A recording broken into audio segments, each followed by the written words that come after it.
कटनी जिला अंतर्गत ग्राम कुआं का मामला सामने आया है, जिसमें कुआं निवासी बलदेव बसोर का आरोप है कि मेरा घरेलू सुअर संतोष तिवारी निवासी कुआं ने करंट लगाकर मार डाला और पूर्व में भी इस तरह की कई घटनाएं इनके द्वारा की गई हैं, जिसकी शिकायत में पुलिस चौकी खितौली में किया। वहीं संतोष तिवारी का कहना है कि मुझे साजिश के तहत फंसाया जा रहा है। ग्राम के सरपंच के द्वारा द्वेषपूर्ण नीतियों का मैं उनका विरोध करता हूं, इसीलिए मुझे फंसाने के लिए सरपंच प्रहलाद सोनी के द्वारा ये साजिश रची गई है। मुझे शक है कि उस गरीब का सुअर इन्हीं लोगों ने मारकर मेरे खेत के पास रख दिया। वहीं संतोष तिवारी का कहना है कि सुअर का पीएम रिपोर्ट आने के बाद दूध का दूध और पानी का पानी हो जाएगा।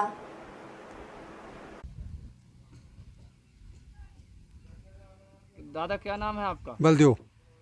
पूरा नाम? पूरा नाम बलदेव। बलदेव किस समाज के हैं? बसोर। कहाँ के निवासी हैं? कुआं के। क्या समस्या है? समस्या ये है कि मेरी शुगर को संतोष तिवारी ने करंट लगाकर मार दिया। अच्छा, आपने देखा है? हाँ, ताज सकते देखा मैंने। कब की बात है? परसों की। परसों। इसकी शिकायत कहीं किए हो? हाँ, शिकायत आपके वो थाने में किया, अभी इधर किया, जंगल विभाग को किया। क्या बोले? अब होएगा वो पंचनामा जंगल विभाग लिए और थाने वाले चौकी वाले ये बोले कि ये तुम अपना लिखा पढ़ी ले जाओ, जैसा होगा वो देखा जाएगा। संतोष तिवारी जी से भी बात हुई आपकी? हाँ, नहीं हुई। उज्जैन के विद्यापति नगर में रहने वाली श्रेया मौधे ने ऑल इंडिया में 402 रैंक पाकर कानपुर जोन के मध्य प्रदेश में महिला वर्ग में प्रथम स्थान पाकर उज्जैन सहित पूरे प्रदेश का नाम गौरवान्वित किया है। आज जेईई एडवांस का रिजल्ट घोषित होने के बाद उज्जैन में श्रेया मौधे के परिजन और उनके गुरुजन इकट्ठा होकर खुशियां मनाते हुए नजर आए। मीडिया से बात करते हुए श्रेया ने बताया कि लॉकडाउन में भी उन्होंने पढ़ाई कर पूरा फोकस रखा और अपने गुरुजन द्वारा दिए गए मार्गदर्शन को लेकर की गई पढ़ाई में आज स्थान प्राप्त किया है। दरअसल श्रेया बचपन से ही पढ़ाई में अव्वल हैं। उनके पिता समीर मोगे ने बताया कि बचपन से ही श्रेया होशियार थी पढ़ने में और उन्होंने कभी भी पीछे मुड़कर नहीं देखा। लॉकडाउन में भी वो लगातार पढ़ाई करती रही और आज प्रदेश में अव्वल आकर उसने पूरे परिवार का नाम रोशन किया है। आज काफ़ी उन्होंने मेहनत की थी, आप इसको पूरी जो उन्होंने मेहनत की श्रेय आपको भी दिया। आज कितने खुश हैं आप और जी बताएं। सर मैं बहुत खुश हूँ। मतलब एक तरह से उसका अपना उसने एक सफलता हासिल की है, उसके जीवन की एक बहुत बड़ी सफलता है, इसमें बहुत खुश हूँ। और प्रशिता मोदी पूरे मध्य प्रदेश में उज्जैन का नाम है। किस प्रकार से आपने ये पूरी तैयारी की थी और कितनी मेहनत की आपने? मेहनत तो काफ़ी की है, मतलब ऐसे क्वान्टिफाई तो कैसे करूँ मेहनत को, पर हाँ 2 साल से प्रिपरेशन कर रहे हैं लगातार, तो लग रहा था थोड़ा, मतलब कोचिंग आती थी मैं, रोज़ कोचिंग पे क्लासेस वगैरह अटेंड करिए सारी, मैं ट्राई करती थी कुछ मिस ना हो, कोई भी क्लास मिस ना हो, और फिर जैसा जैसा टीचर्स ने बताया उस हिसाब से बस प्रिपरेशन करिए, हो सके उतनी बुक्स रेफ़र करी, सॉल्व करी। पूरा श्रेय किसको देंगे आप सफलता का? ये तो सबको जाता है, मेरी मम्मी पापा को जाता है, इवन स्कूल के टीचर्स ने भी काफ़ी सपोर्ट किया और ऑब्वियसली कोचिंग के टीचर्स, आकाश के टीचर्स, और पूरा आकाश का सिस्टम भी काफ़ी अच्छा था, उनके पैकेजेस वगैरह भी काफ़ी हेल्पफुल रहे मेरे। कितने घंटे आपने पढ़ाई की है और लॉकडाउन में आपको किस तरह से पढ़ाई करने का मौका मिला है या कोचिंग आते तो अच्छी प्रिपरेशन कर पाते आप?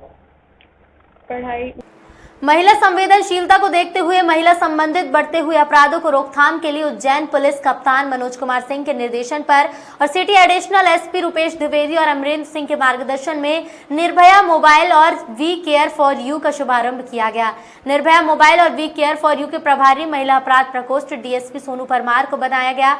अब पूरे शहर में दौड़ लगाएगी। निर्भया मोबाइल जितने भी मन चले महिला संबंधित अपराध करने वाले व्यक्ति, बदमाश, अपराधी अब होंगे उज्जैन पुलिस की गिरफ्त में।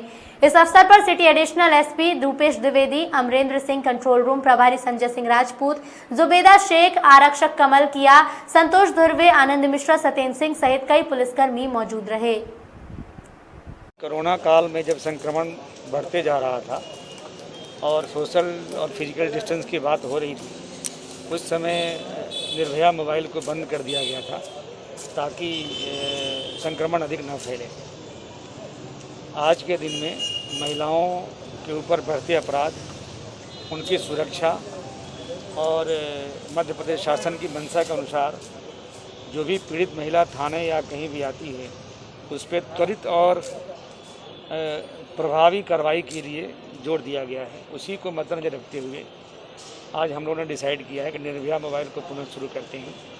निर्भया मोबाइल जहाँ जहाँ महिलाओं का अधिक मूवमेंट है, चौपाटी हो गया, मॉल हो गया, स्कूल्स हो गए, कॉलेज हो गए, हॉस्टल्स हो गए, जहाँ महिलाओं का हॉस्टल है, वहाँ ये मोबाइल जाएगी और जा कर के जो भी मनचले लड़के हैं, छेड़छाड़ करने वाले हैं, उनको पकड़ के हम त्वरित कार्रवाई करेंगे। कुल मिलाकर के महिलाओं की सुरक्षा हमारी और मध्य प्रदेश शासन की पहली प्राथमिकता है। शासन के मंशा के अनुसार ही हम लोगों ने इसको पुनः शुरू किया है ताकि समाज में अमन और शांति बनी रहे। हमारे पास एक नई डीएसपी भी आ गई हैं महिला अपराध से संबंधित, उनको भी हमने आज काफ़ी टास्क सौंपा है। और महिलाओं की सुरक्षा, बच्चियों की सुरक्षा, स्कूल को गोइंग बच्चियों की सुरक्षा हमारी पहली प्राथमिकता है। आपके माध्यम से मैं ये भी अपील करना चाहूँगा कि जो भी पीड़ित महिला हो किसी भी कारण। नगर के होशंगाबाद मार्ग पर स्थित मुक्तिधाम परिसर में विराजे हुए भगवान भोलेनाथ की प्रतिमा 5 अक्टूबर सोमवार की शाम 5 बजे 30 फीट का त्रिशूल भेंट किया गया। भगवान भोलेनाथ को ये त्रिशूल नगर के प्रिया ज्वेलर्स परिवार के संजय सोनी, रवि कुमार सोनी की ओर से अर्पण किया गया है। महावीर कॉलोनी से शिव भक्तों ने बड़ी संख्या में गाजे-बाजे के साथ शांति धाम पहुंचकर हिंदू रीति रिवाज के अनुसार ये त्रिशूल भगवान भोलेनाथ को अर्पित किया। महाकाल मुक्तिधाम सेवा समिति अब्दुल्लागंज के सदस्यों ने सोनी परिवार के इस काम के लिए प्रशंसा की है। ज्ञात रहे कि नगर के मुक्तिधाम में जन सहयोग से भगवान भोलेनाथ की विशालकाय प्रतिमा पहले स्थापित की गई थी। महावीर कॉलोनी से निकली इस त्रिशूल यात्रा में त्रिलोचन सिंह बिट्टू, सोनी परिवार आदि सहित कई शिव भक्तों ने भाग लिया।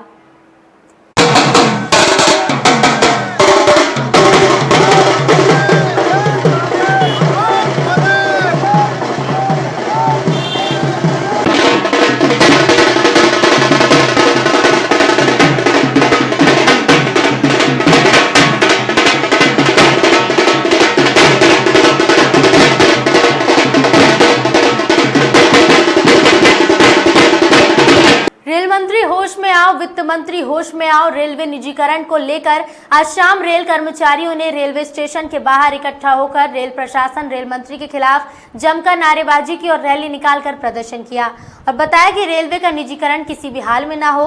रेल कर्मचारियों और ना ही जनता के हित में है, इसीलिए रेलवे का निजीकरण नहीं होना चाहिए और रेलवे के खिलाफ इनका प्रदर्शन लगातार जारी रहेगा। जरूरत इस बात की है कि यदि सरकार संस्थान नहीं रहेगी, यदि रोजगार नहीं होगा तो देश का व्यापार कैसे चलेगा, आपका भरण पोषण कैसे होगा।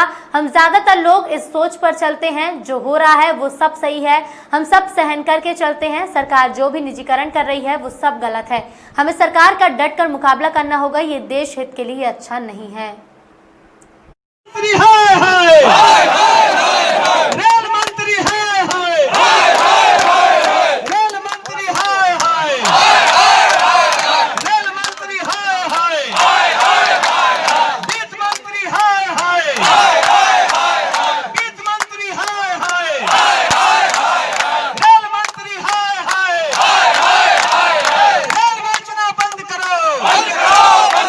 संबंध में आज ये प्रदर्शन रखा गया है और वेस्ट सेंट्रल रेलवे मजदूर संघ के अध्यक्ष डॉक्टर आर.पी. भटनागर जी के दिशा निर्देश पर पूरे वेस्ट सेंट्रल रेलवे मजदूर संघ के तीनों डिवीजन जबलपुर, भोपाल और कोटा में 1 अक्टूबर 2020 से लेकर के 6 अक्टूबर 2020 तक जन चेतना सप्ताह का आयोजन किया गया है, जिसमें रेल में बढ़ते निजीकरण और कर्मचारियों की समस्याएं जैसे कि स्टेशन मास्टर, पॉइंट्समैन के ड्यूटी रोस्टर, सी से ईआई, कहने का मतलब यह है कि 8 घंटे से 12 घंटे करना, डीआर को सीज करना, बोनस का अनाउंसमेंट अभी तक नहीं करना, यहाँ पे CNW डिपो में DME के द्वारा SSC, JE और कर्मचारियों को प्रताड़ित करना, रेल के क्वार्टरों को समय पर उनका रिपेयर ना होना, इसके अलावा रेल क्वार्टर की अनुपलब्धता, इसके अलावा दबाव बना करके इस देश के इस रेल के कर्मचारियों पे कार्य कराने जैसे विभिन्न मुद्दों को लेकर के वेस्ट सेंट्रल रेलवे मजदूर संघ के इस आह्वान पर 1 अक्टूबर से 6 अक्टूबर परिस्थितियां चल रही हैं वो एक्चुअली में पूरे भारतवर्ष के नागरिकों के हित में नहीं है। संक्षेप में यही है कि सारे लोगों को इस पर विचार करना होगा कि हम जिस सरकार को चुनते हैं वो सरकार का काम, सरकारी जितने भी उपक्रम हैं उनको छीनना है कि उनको बढ़ावा देना है। तो हमारा सभी से यही अनुरोध है कि सरकार की इन गतिविधियों का विरोध किया जाए, क्योंकि हमारा भारत इतना अभी विकसित नहीं है, इतना उन्नत नहीं है कि यहाँ का हर आदमी पैसा वाला हो। हमारा ज़्यादातर भारतवर्ष किसानों का है, मध्यम वर्ग का है। इसीलिए हम सभी से अनुरोध करेंगे कि निजीकरण का सरकार का जो एक उपक्रम चल रहा है कि सरकारी संस्थान जितना है सब बेच दिया जाए, हम उसी का विरोध कर रहे हैं और सभी से आह्वान करते हैं, क्योंकि सरकारी नौकरी नहीं होगी तो कोई व्यापार नहीं चलेगा, किसी का कोई धंधा नहीं चलेगा, क्योंकि सारी चीज़ें जुड़ी हुई एक दूसरे से। अगर लोगों के पास नौकरी होगी, बाजार में आके पैसा खर्च करता है, जब उसके पास कोई धंधा नहीं होगा, कोई रोजगार नहीं होगा, तो सारे लोगों का व्यापार भी पूरा देश प्रभावित होगा। इन्हीं बातों के साथ NFIR के आह्वान पर और WCRMS जबलपुर मंडल के द्वारा ये आज यहाँ विरोध प्रदर्शन किया गया है और ऐसा ही कल भी हम लोग हम गेट पर भी यही रेल निजीकरण के विरोध में एक जनसभा का करने जा रहे हैं और इसका भी विरोध कर रहे हैं। आप लोगों से भी निवेदन है, पूरे भारतवर्ष के नागरिकों से कृपा करके इसको समझें और इसका विरोध करें। धन्यवाद। जैसा कि निजीकरण की मांग को लेकर आप लोग विरोध प्रदर्शन कर रहे हैं, तो आपके रेलवे के अन्य संगठन भी आपके साथ हैं कि आप लोग पूरा भारत, इसमें करीब 10 संगठन है भारतवर्ष में, जो अलग अलग मंचों के माध्यम से इसका विरोध कंटिन्यू जारी है और जब तक संगठन रहेंगे जब तक इसका विरोध करेंगे और इनको अपने मंसूबों में सरकार को हम सफल नहीं होने देंगे। इसके लिए कुछ भी यदि संगठनों को करना पड़ेगा वो संगठन उस हद तक जाकर करेंगे। क्या नाम है आपका? केसी रजक, मैं कटनी शाखा अध्यक्ष हूँ।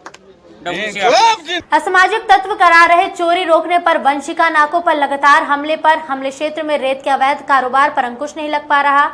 पिछले वर्ष से लॉकडाउन के मौके का फायदा उठाकर रेत कारोबार से जुड़े असामाजिक तत्व, जिनके खिलाफ शहडोल जिले के अलग अलग थानों में केस हैं, राजनीतिक संरक्षण प्राप्त बाहुबली लोग के गुर्गे जिला बदर वालों के द्वारा रात भर बुढ़ार क्षेत्र में लगातार रेत का दोहन नहीं रुक रहा। आए दिन घटनाएं सामने आ रही हैं, पर माइनिंग और पुलिस प्रशासन इसको रोकने में अक्षम नजर आ रही है। पिछले दिनों बुढ़ार थाना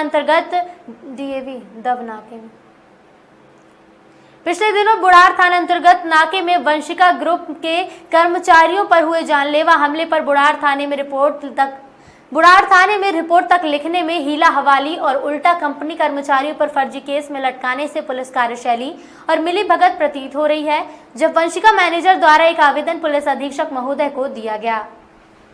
सागर शहर के विभिन्न ATM मशीनों में छेड़छाड़ करने वाले एक गिरोह को पुलिस ने हिरासत में लिया है, जिनके पास से लगभग 3 दर्जन ATM कार्ड, एक पिस्टल, 4 मोबाइल और कुछ नकदी बरामद की गई है। जानकारी के मुताबिक इन 4 बदमाशों ने कई ATM मशीनों में पेचकस की मदद से पैसे निकाले हैं, जिससे खाते से पैसे निकलने की जगह डायरेक्ट मशीन के पैसे निकल जाते थे और ये बैंकों को लंबी चपत लगाते थे। अतिरिक्त पुलिस अधीक्षक विक्रम कुशवाहा की माने तो अभी तक इन बदमाशों ने कई बैंकों के ATM मशीनों के सेंसर के माध्यम से ये पैसे निकालते थे। अभी इन सभी चोरों से सख्ती से पूछताछ की जा रही है, जिसके बाद ही बताया जा सकेगा कि कितनी राशि अब तक इन्होंने निकाली है। सागर पुलिस को एक ATM से ठगी करने का एक गिरोह जो है पकड़ने में सफलता प्राप्त हुई है। इसमें अभी जो 4 आरोपी गिरफ्तार किए गए हैं, उनके विरुद्ध 401 के तहत मामला दर्ज किया गया है।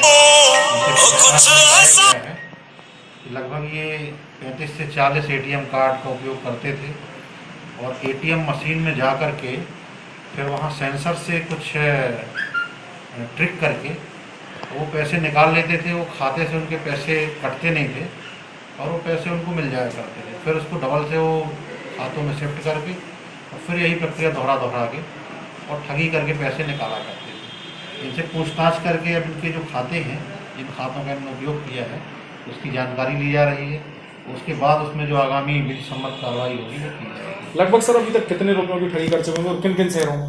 अभी हम ये पता लगाने का प्रयास कर रहे हैं। इनसे पूछताछ भी हुई है, साथ में जिन खातों का जो उपयोग कर रहे हैं, जिन मोबाइल नंबरों का उपयोग कर रहे हैं और कहाँ इन्होंने क्या कार्रवाइयाँ की हैं, इसका भी हम पतासाजी का प्रयास कर रहे हैं। अभी ये बहुत जल्दी होगा कहना कि कितना इनने ठगी काम किया है, लेकिन विवेचना के बाद ये चीज़ें सामने आएंगी कि कितना बड़ा ये